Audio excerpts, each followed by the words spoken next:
En Notre Dame resonaba el eco de 400 voces e instrumentos musicales.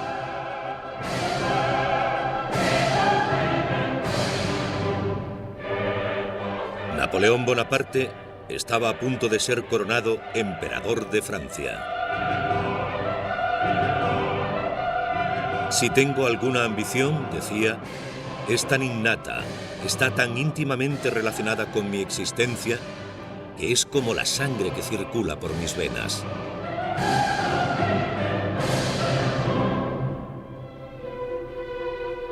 Era el 2 de diciembre de 1804. Napoleón tenía 34 años. Su fe en su estrella estaba justificada. Solucionando los problemas de la revolución que sacudieron a toda Europa, el joven teniente de Córcega había ascendido al rango de general. Se había casado con la mujer que amaba, Joséphine de Beauharnais, y no dejaba de conseguir victorias en el campo de batalla. Se había convertido en el personaje más poderoso de Francia. Y allí estaba aquel joven corso derribando a auténticos imperios, haciendo que los reyes perdieran sus coronas, provocando una fe mágica en él.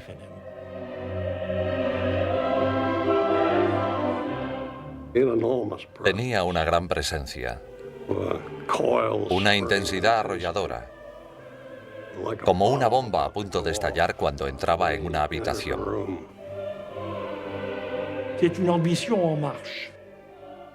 Era un ambicioso en acción. A medida que pasaba el tiempo, solo confiaba en sí mismo. Se consideraba invencible.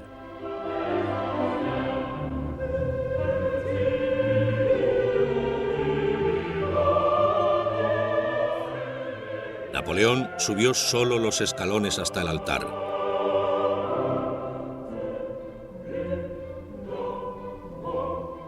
Tomó la corona con sus propias manos y la alzó. Después, él mismo se la puso. Napoleón.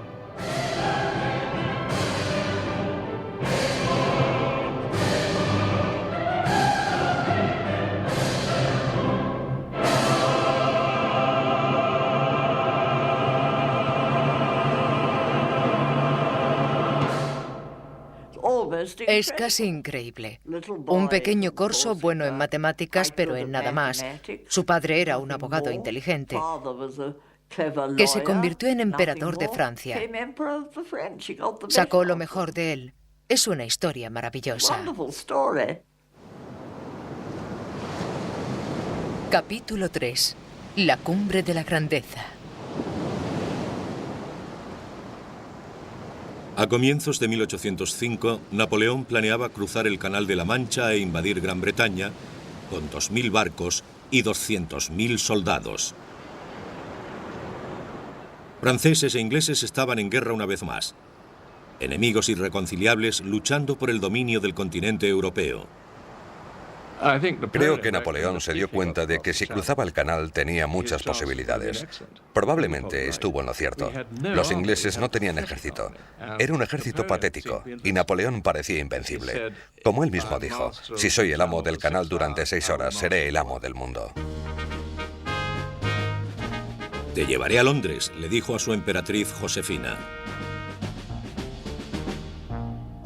Quiero que la mujer del César moderno sea coronada en Westminster. Para los británicos, Napoleón parecía capaz de las más fantásticas hazañas. Podía volar sobre el canal o excavar un túnel bajo él. Como si del hombre del saco se tratase, Bonnie, como le llamaban, podía llegar en cualquier momento. Los ingleses le menospreciaron. Las caricaturas de la época eran feroces.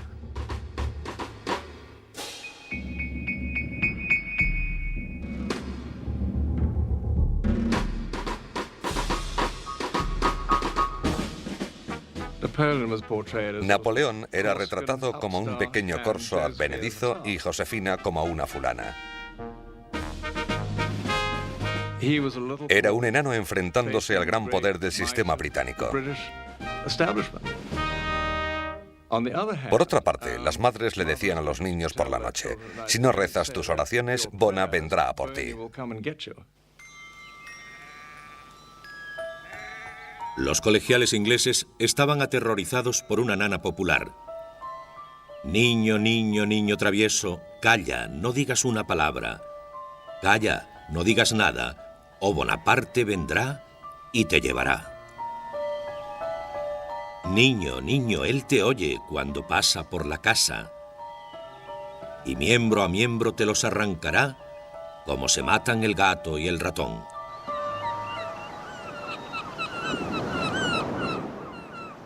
Pero Napoleón necesitaba barcos para cruzar con sus hombres el canal, y su flota no igualaba a la inglesa, la fuerza marítima más poderosa del mundo.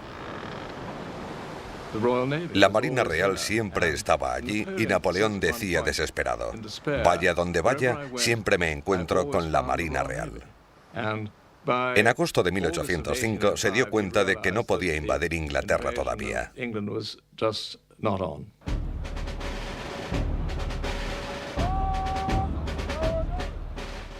A finales de verano, Napoleón hizo desfilar a sus soldados por la costa del canal. Entonces, para sorpresa de todos, les ordenó dar la espalda a Inglaterra y marchar hacia Europa. Austria y Rusia se habían unido a Inglaterra formando una alianza para destruirle. Cientos de miles de soldados rusos ya se habían adelantado para unirse a sus aliados austriacos. Napoleón había heredado la lucha iniciada 10 años atrás, cuando la Francia revolucionaria se había enfrentado a los monarcas de Europa que decidieron detener la revolución antes de que se extendiera. Napoleón heredó el extraordinario dinamismo de la Revolución Francesa. Todos los que tenían una corona sobre su cabeza pensaron que lo que le había ocurrido a Luis XVI podía pasarle a él. Napoleón representa la revolución y su expansión. No solo una expansión territorial, sino también una expansión de las ideas revolucionarias. Napoleón se dirigió a Europa con sus bayonetas, pero también con el Código Civil.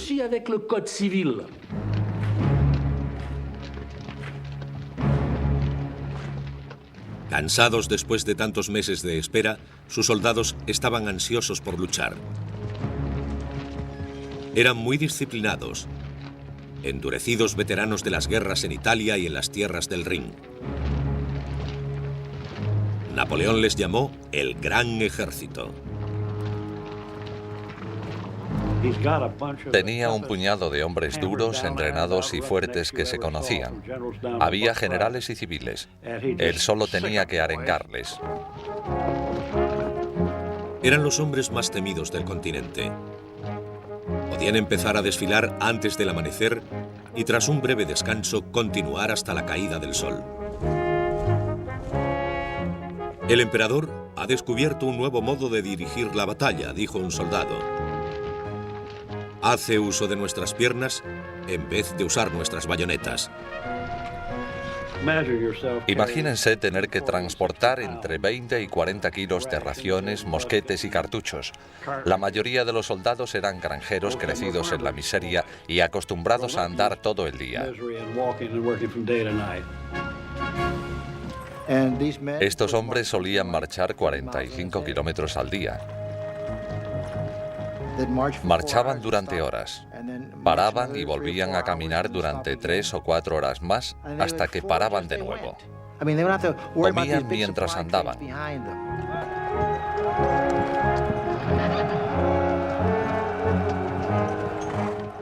El Gran Ejército presentaba una visión impresionante. Los espléndidos uniformes ayudaban a los soldados a sentirse más fuertes, más grandes y valientes de lo que eran. Les hacían olvidar los brutales acontecimientos de la guerra. Lucharían por riqueza, por la gloria de Francia y por devoción a su emperador.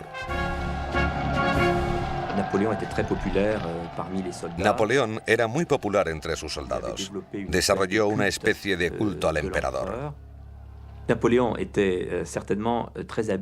Era muy inteligente, sabía cómo hablar a la gente sencilla, especialmente a sus soldados. Cuando pasaba revista al ejército o cuando estaba en la batalla, podía recordar qué oficial dirigía esa batalla, qué regimiento, qué división o qué batallón, y preguntaba por qué un soldado estaba en un sitio y no en otro.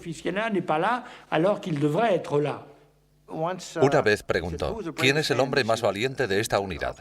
El oficial dijo, este hombre. Napoleón cogió la medalla de la Legión de Honor de su propio abrigo y se la puso al soldado. Imagine el efecto de este hecho. Sus soldados le idolatraban. Estaban ansiosos por escuchar unas palabras o por recibir un tributo mayor reservado a los más valientes. Un afectuoso tirón de orejas. Medía 1,58 m. Con una mano siempre bajo su abrigo, inventó una pose común en aquella época y se apropió de ella. Su pequeño abrigo y sombrero eran su propaganda. Había creado un personaje sencillo y austero, pero fácilmente reconocible. Apeló a sus soldados para que llevaran las mismas ropas. Los soldados veían a un hombre que vestía como ellos, no como los generales y los mariscales, sino como los soldados.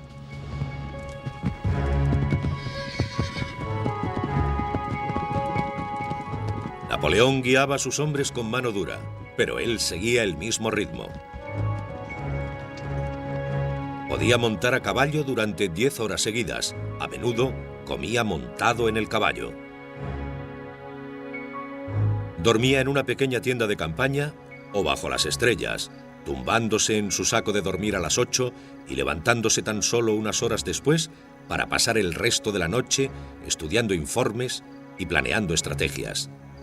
Y todavía encontraba tiempo para escribir a Josefina, recordándole su amor y rociándola de besos por todas partes.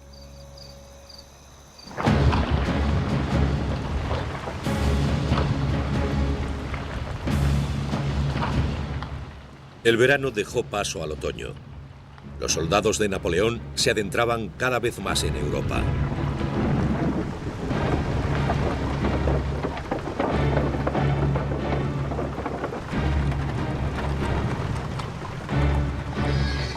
Esperándoles se encontraban los dos ejércitos enemigos que les superaban en número a razón de 2-1. Rusos y austriacos planeaban vencer a los franceses gracias a la superioridad numérica. Los rusos y los austriacos pensaron que podrían con él fácilmente. Estaban convencidos de que una vez que estuvieran en el centro de Europa podrían acabar con él. Pero Napoleón vio al momento el defecto de la estrategia aliada. Sus fuerzas estaban dispersas por todo el continente. Moviéndose rápidamente, podía atacar a los austriacos antes de que llegaran los rusos. Atravesaría Alemania y cortaría el camino a las fuerzas austríacas. Su plan era atacar primero con sus fuerzas y capturar a aquellos soldados antes de que pudieran reagruparse. En menos de 6 semanas, los franceses llegaron al Danubio y capturaron por sorpresa al ejército austriaco del general Karl Marx.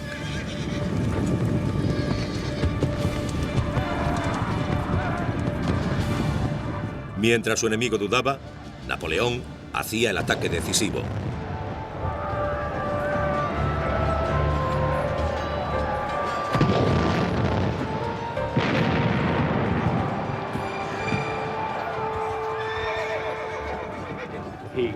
Cuando él apareció detrás de ellos, cualquier general sensato hubiera huido.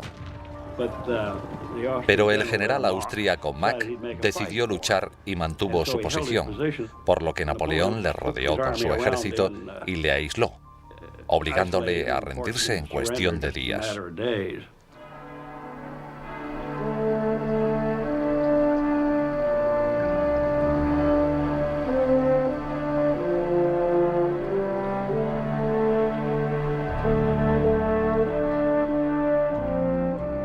$20.000 hombres se rindieron. Mack había perdido a casi todo su ejército. No quería luchar más que con los ingleses, dijo Napoleón al general austriaco derrotado, hasta que tú llegaste y me provocaste. Todo imperio tiene un fin.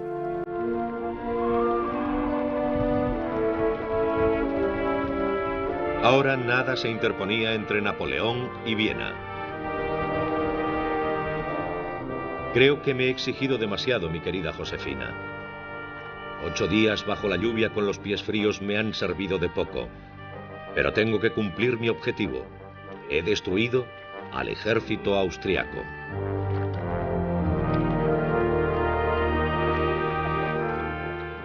Napoleón se había movido a gran velocidad con 200.000 hombres marchando 750 kilómetros en 40 días. Ya había derrotado a la mitad del ejército austriaco.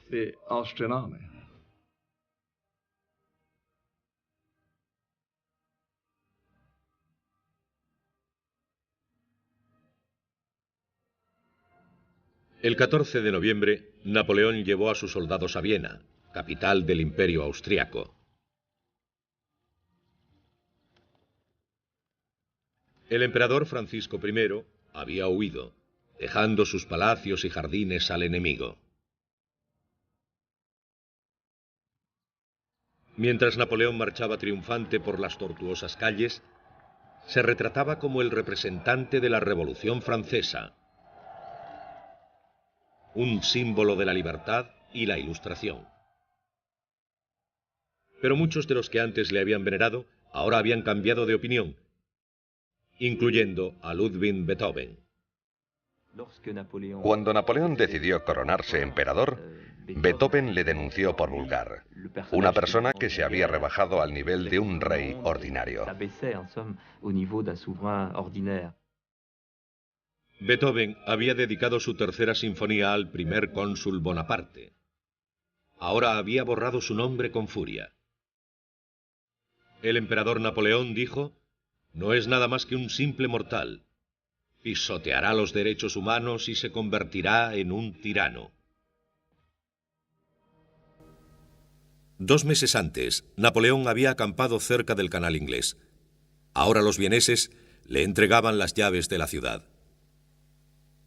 Pero su triunfo se ensombreció por un desastre.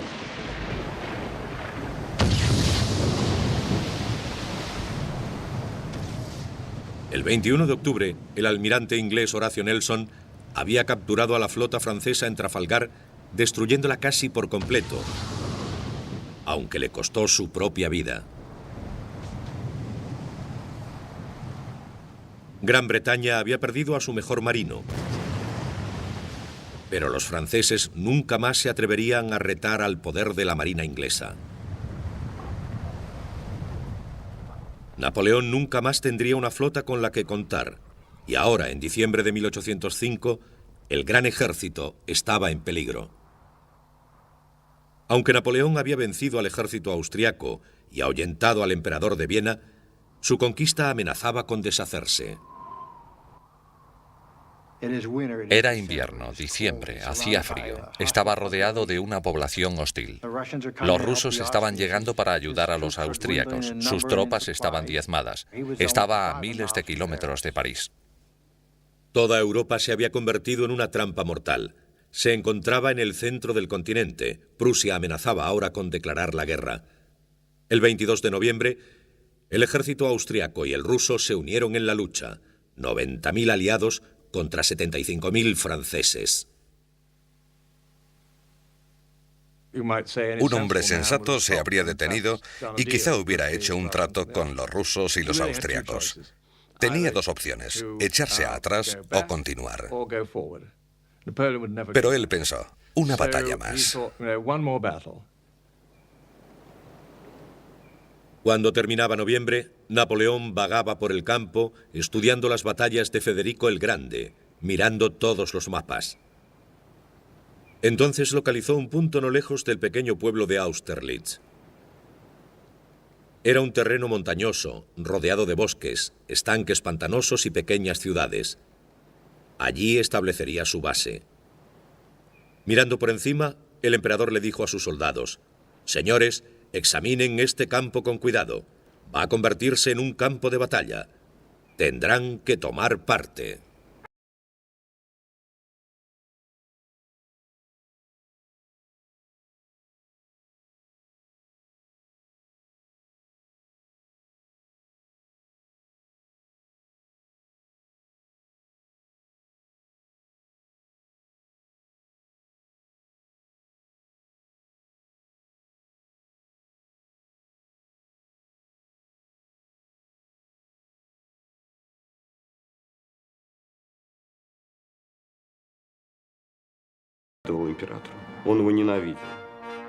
Alejandro I odiaba a Napoleón. Estaba celoso de él. Era un emperador ruso nacido para heredar la monarquía más grande del mundo y había hecho muchas menos cosas que Bonaparte. Tenía un lado místico y pensaba que el destino le había enviado esa misión para organizar Europa y ganar la revolución. Eso le proporcionó cierta fuerza, pero también le hizo imprudente. Vanidoso y con poca experiencia, el joven zar era un objetivo fácil para uno de los mejores estrategas que el mundo haya visto jamás. Napoleón tenía menos hombres, pero si podía controlar la batalla, hacer que el zar le atacara cuando, dónde y como él quería, tendría la oportunidad de ganar. Napoleón sabía que el enemigo era consciente de que se encontraba en una posición difícil y lo explotó. Utilizó la aparente debilidad y la volvió contra su enemigo. Le convencería de que tenía miedo.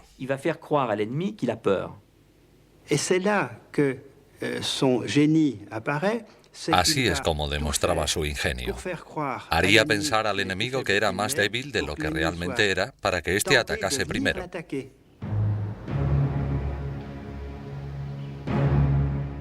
La batalla de Austerlitz estuvo dominada por una meseta inclinada, la meseta de Pratzen. Si quisiera detener al enemigo, dijo Napoleón, ahí es donde debería colocarme. Pero eso desembocaría en una batalla normal, y yo quiero un éxito decisivo. El ejército de Napoleón controlaba las montañas, pero ahora sacrificaría su posición dominante en una estratagema audaz para hacer que los rusos atacaran su flanco derecho. Con una fina línea de soldados a su derecha, ordenó a sus hombres abandonar las montañas y se quedó observando mientras las fuerzas enemigas las ocupaban. Los rusos pensaron que lo habían conseguido. Los franceses contaban con pocas tropas y ellos podían atacar por el sur y acabar con ellos. Napoleón conocía a sus hombres. El zar organizó una reunión urgente y discutieron sobre un ataque inminente. El general ruso Mikhail Kutuzov se negó. Ciego de un ojo por una herida de guerra, el veterano borrachín despreciaba a sus aliados austriacos y temía a Napoleón. Kutuzov intentó calmar el fervor del zar. Presintió la trampa. Quizá no la entendió, pero la presentía. Era un viejo zorro. Advirtió a Alejandro que esperara, pero no le hizo caso. Era un joven zar ruso. Tenía más hombres que Napoleón y no podía aceptar la idea de que Napoleón no fuera vencido. También estaba rodeado por jóvenes soldados de las familias más aristocráticas de Rusia y dijo, Napoleón debe ser derrotado cuanto antes. Pensaban que Napoleón les tenía miedo y que debían atacarle cuanto antes. La lógica del plan de batalla era correcta, pero olvidaron contra quién iban a luchar.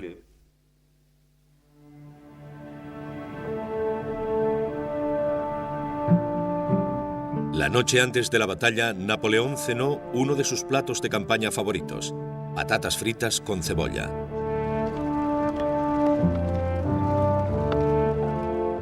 Por todo el campo francés, sus soldados cantaron sus sonatas nocturnas. Ya había pasado revista a sus tropas y había preparado alguno de los cañones él mismo. Apareció como un modelo de optimismo y confianza. Mientras pasaba entre sus hombres, estos le gritaban «¡Larga vida al emperador!» y ondeaban antorchas encendidas. El campo resplandecía con las luces. Los generales rusos y austríacos que observaban la escena desde lejos pensaban, los franceses están quemando su campamento porque planean rendirse.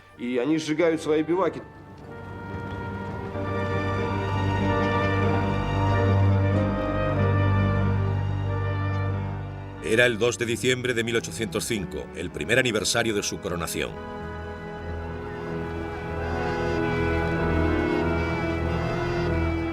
Napoleón dijo a un ayudante, «Esta es la noche más agradable de toda mi vida».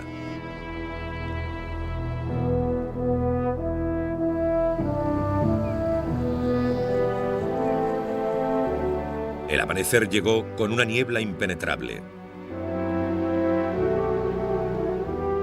Las alturas de Pratzen flotaban como una isla sobre un mar de niebla.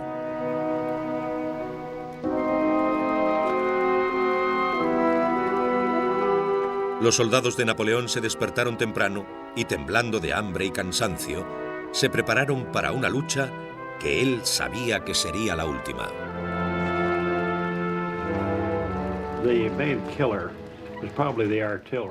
El arma más poderosa era probablemente la artillería. Disparaban, atacaban y mataban. Cuando se acercaban en combate cuerpo a cuerpo, se luchaba con bayoneta, lo que era mortal. Había más muertos que heridos. Y también se encontraba la infantería, las armas pesadas. Lo destrozaban y lo aniquilaban todo.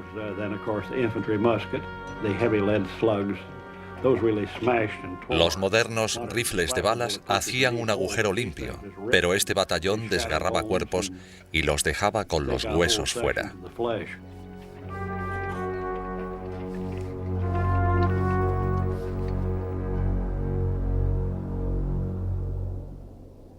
Desde su puesto de mando en la meseta de Pratzen, el zar, ansioso por iniciar la batalla, ordenó a los aliados que bajaran de las colinas hacia el débil flanco derecho de Napoleón, ubicado en el pequeño pueblo de Telnitz.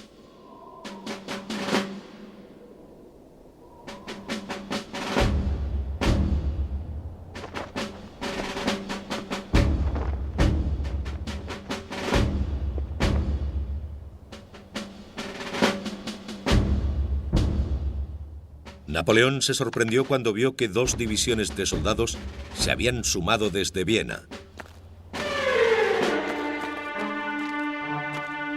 Habían cubierto los 100 kilómetros en solo 2 días. Napoleón puso refuerzos donde menos lo esperaban y más rápido de lo que nadie pueda imaginar.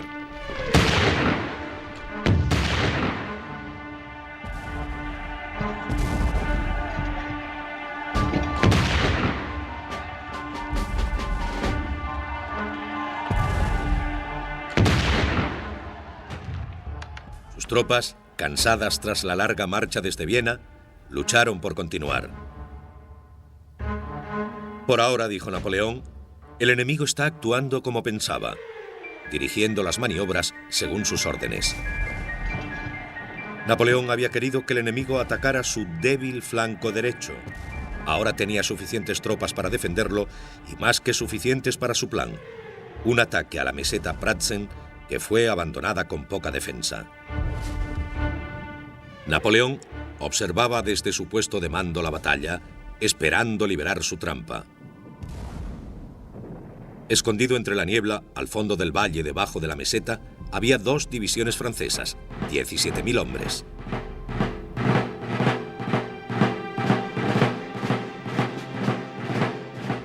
Napoleón dio la orden de avanzar.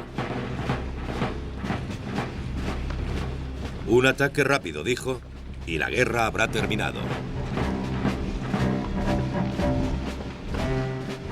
La niebla era tan densa que los soldados franceses casi no podían ver a 10 pasos delante de ellos. Cuando el sol empezó a salir, el ejército de Napoleón apareció entre la niebla.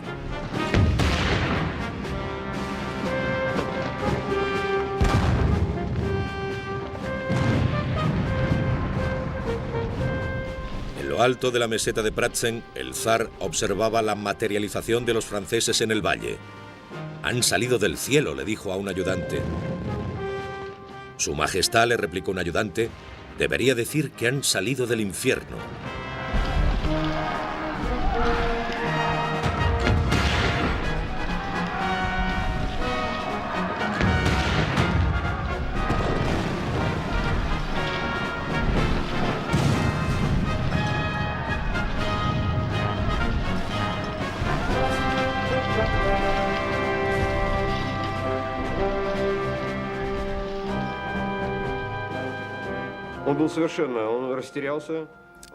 Alejandro no sabía qué hacer.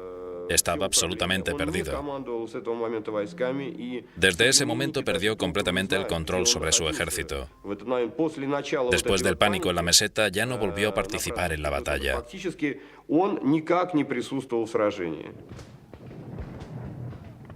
Siendo atacados cuando pensaban que eran ellos los que atacaban, dijo Napoleón, se verán a sí mismo medio vencidos. A las 9:30, los franceses controlaban la meseta de Pratzen y demolieron el centro de la posición aliada. Napoleón barrió el campo de batalla y atacó a los aliados desde atrás. A las 5, Austerlitz quedaba en silencio.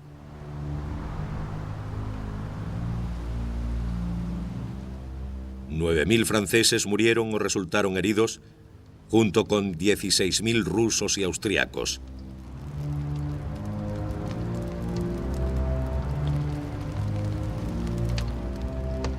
El zar y su ejército se retiraron. Pero el propio emperador austriaco, Francisco I, llegó para acordar la paz con el pequeño teniente de artillería Corso, que se había coronado a sí mismo emperador solo un año antes.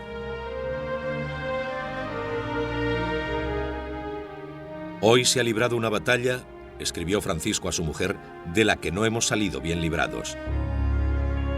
Napoleón escribió a Josefina: he vencido al ejército ruso y al austriaco dirigidos por 2 emperadores. Estoy un poco cansado. Te abrazo. Napoleón es en fait un artiste. Napoleón era un artista. Siempre trataba las campañas militares como a un arte. Si los acontecimientos le imponían una solución, pensaba y encontraba una solución. Le encantaba la guerra, no hay duda. Pero le encantaba la guerra como arte. Austerlitz había encumbrado la estrella de Napoleón a cimas más altas. Había logrado su mayor victoria, la victoria de la que podría sentirse más orgulloso. Soldados, dijo, estoy contento con vosotros.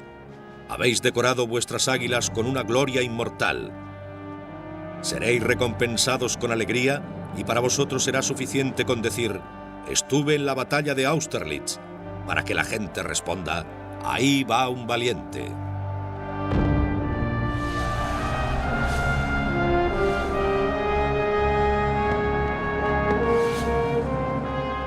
En Francia, la victoria causó un gran revuelo. La paz parecía al fin asegurada.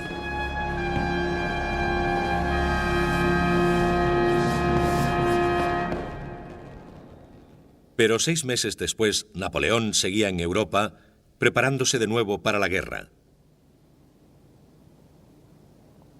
Entre los soberanos establecidos dijo: la guerra nunca va más allá de la posesión de una provincia o una fortaleza. Pero para mí, el riesgo significa siempre mi existencia y todo el imperio. La conquista me ha hecho ser lo que soy. La conquista me mantiene aquí.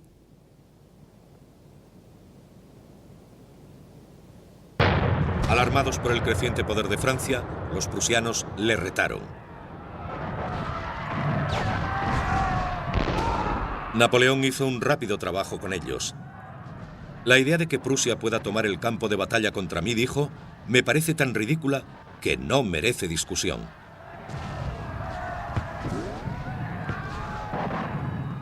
En menos de 3 semanas, hizo rendirse a los prusianos tomando 140.000 prisioneros y dejando 25.000 muertos o heridos. El poder del ejército prusiano había sido destrozado por completo.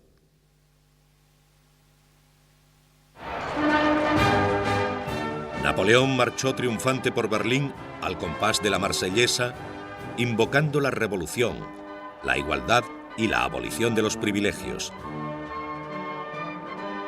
Ahora el amo de la Europa occidental acababa con las leyes feudales y obligaba a los países que había conquistado a aceptar las nuevas leyes que había creado para Francia, el Código Civil. Pero él no gobernó en nombre de la libertad. Me he dado cuenta, dijo, que los hombres no han nacido para ser libres. La libertad es una necesidad de una pequeña clase de gente cuya naturaleza les ha dotado de mentes más nobles que las del resto de los hombres. Reinó como los reyes, con 44 palacios diferentes, incluyendo Fontainebleau. Creía que su propia gloria, la gloria de Francia y el espíritu de la revolución eran lo mismo.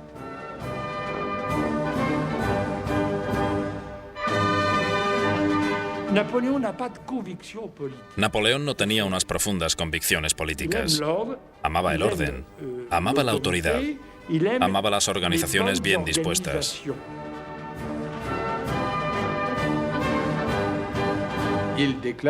Decía, ¿cuál ha sido la causa de la revolución? La vanidad. La libertad ha sido solo un pretexto.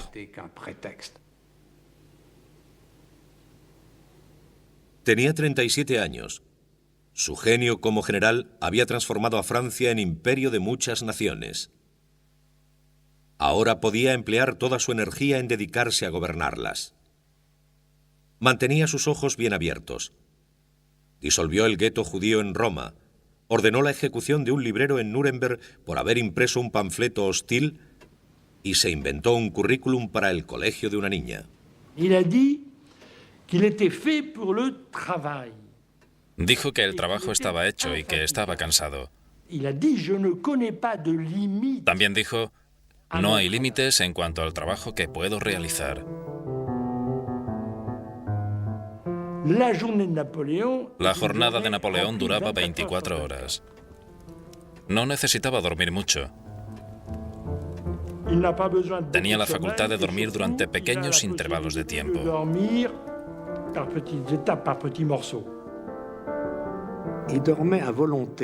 Dormía cuando quería, se sentaba en una silla durante 5 o 10 minutos. Esa era su gran fortaleza. Ordenaba incluso en sueños.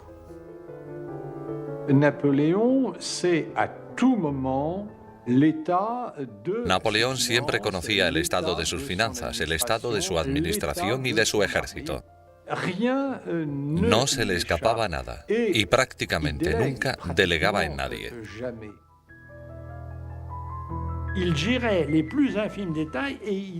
Estaba al tanto de los más mínimos detalles. Intervenía en asuntos administrativos que afectaban a todo el imperio. Tenía una memoria prodigiosa. Entendía todo rápidamente. Tenía una gran mente analítica.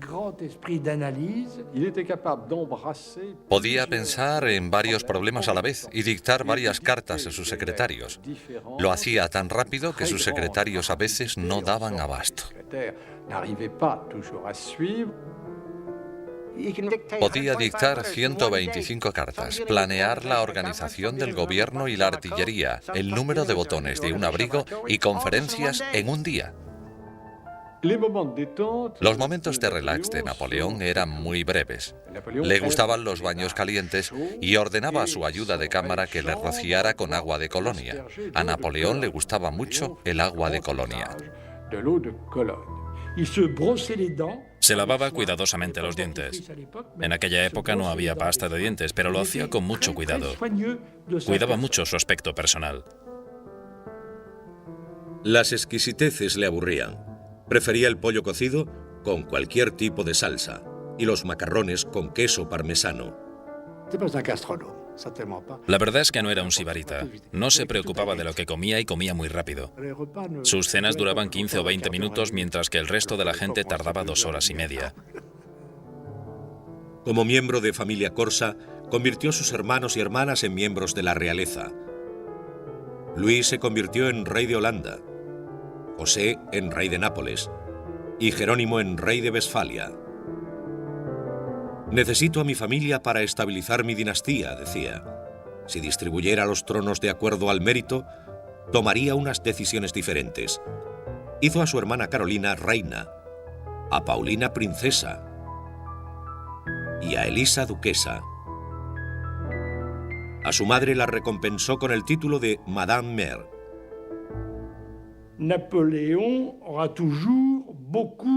Napoleón siempre sintió un gran respeto por su madre.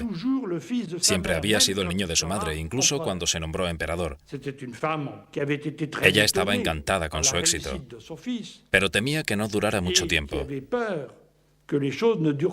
Se dice que solía decir con su acento corso, Durará mientras dure. Pourvu que ça dure, avec son accent corse. Pourvu que ça dure. Mientras Napoleón pasaba largos meses de campaña lejos de Francia, Josefina pasaba el tiempo en Malmaison. No se encontraba cómoda viviendo en los palacios de las grandes familias reales.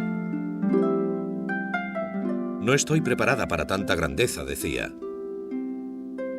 Me siento como el fantasma de la reina preguntándome qué hago en su cama. Malmaison fue el refugio de Josefina. Allí cuidaba sus jardines, importaba plantas exóticas, árboles y flores de todo el mundo.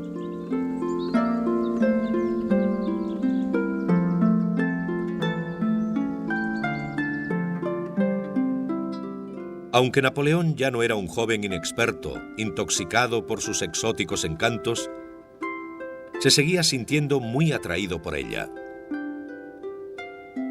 Me considera, le contó Josefina a una amiga, uno de los rayos de su estrella. Napoleón encontró en Josefina a una mujer con la que hacer realidad todos sus deseos. Era una emperatriz admirable. Se complementaban perfectamente. Como decía Napoleón, yo gano las guerras y ella se gana el corazón de la gente. Josefina parecía cada vez más enamorada, aunque ambos discutían con frecuencia. Él le echaba en cara que gastara casi 1 millón de francos al año solo en ropa. Ella estaba celosa de su amante. Pero él hacía el amor de la misma manera que comía, a toda velocidad. Mi amante, decía, no ocupa mis sentimientos. Es una cuestión de poder. No podía entender por qué Josefina se enfadaba. Se toma las cosas demasiado en serio, decía. Siempre piensa que voy a dejar de quererla. ¿No puede entender que el amor no es para mí?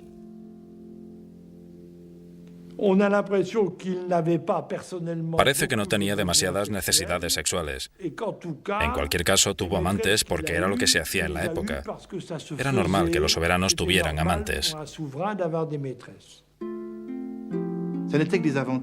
Tuvo relaciones esporádicas y Josefina se enteraba de todas. Al final, con el tiempo, crearon una gran camaradería. Habían alcanzado la cima juntos. Si Josefina le hubiera dado un hijo, él hubiera sido el hombre más feliz del mundo.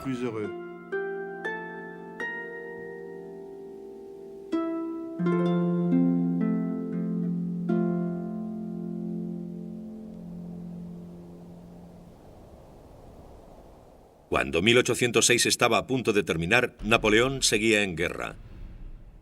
Austria y Prusia se habían rendido, pero los rusos, cubiertos de sangre en Austerlitz, y Gran Bretaña, potencias mundiales en el mar, seguían siendo peligrosos enemigos. Contra Inglaterra hizo una guerra económica, un bloqueo continental, prohibiendo a los países europeos que comerciaran con las islas británicas. Para vencer a Rusia, marchó con sus soldados hacia Polonia. La justificación de Napoleón era que había que hacer la guerra contra los adversarios y vencerlos a toda costa. Si alcanzaban Polonia, haría que los rusos capitulasen, y eso era lo que él pretendía.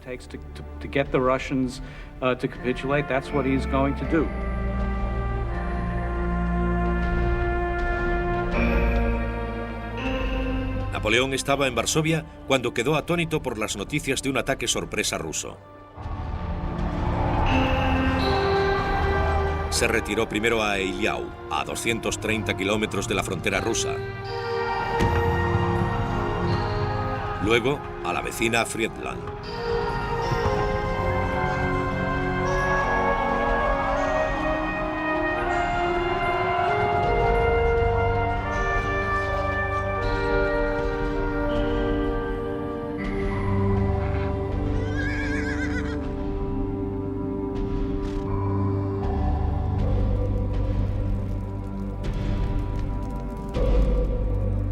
matanza en las dos batallas fue devastadora. 70.000 soldados franceses y rusos murieron o fueron heridos.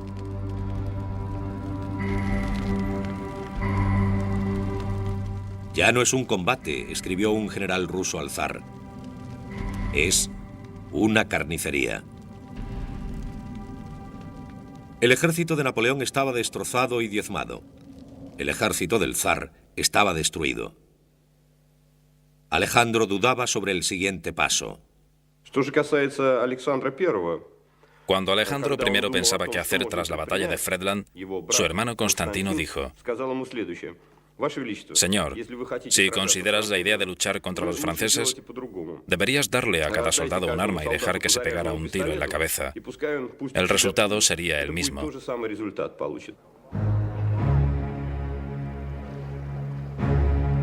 El 25 de junio de 1807, Alejandro viaja a Tilsit, en la frontera occidental del Imperio ruso, para hablar de paz con el emperador de Francia. Para personificar su similar estatus, se encontraron en un brezal en el centro del río Niemen, la frontera entre Rusia y Europa.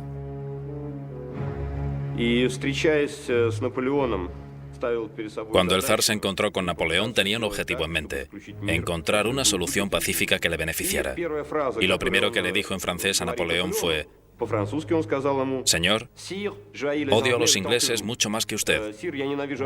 Y Napoleón dijo: entonces podemos acordar la paz.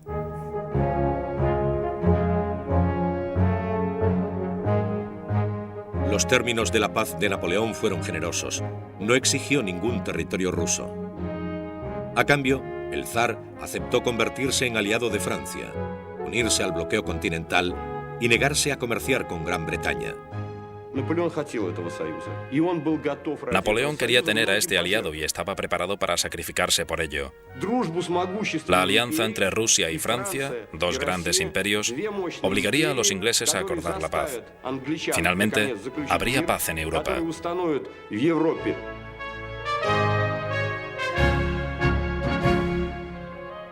Solo 10 días antes se habían estado matando.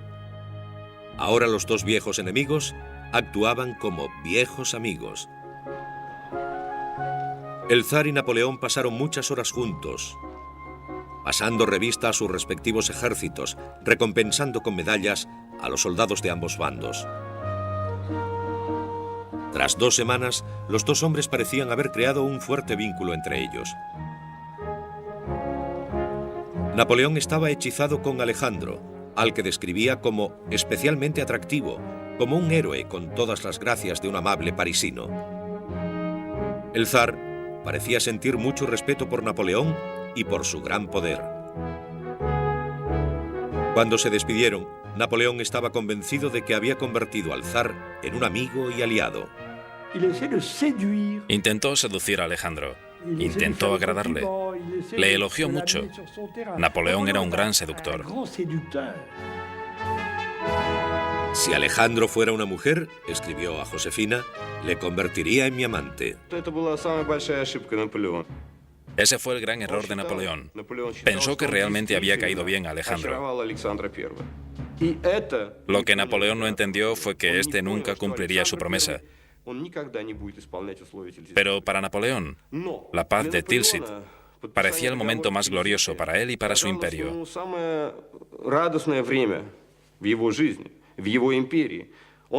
Volvió a París en julio de 1807 rodeado de grandes celebraciones.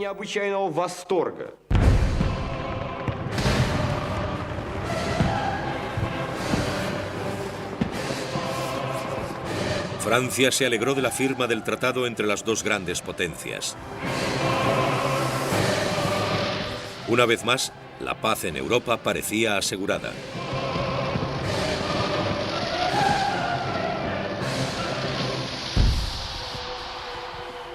En 1807, el imperio de Napoleón se extendía desde la costa atlántica hacia las estepas de Rusia, desde el Mar del Norte al Mediterráneo. Gobernaba a 70 millones de personas, franceses, italianos, holandeses, alemanes y polacos. No había habido un imperio tan grande desde los tiempos de Roma. Orgulloso de su poder, soñó con unir a toda Europa bajo las leyes francesas.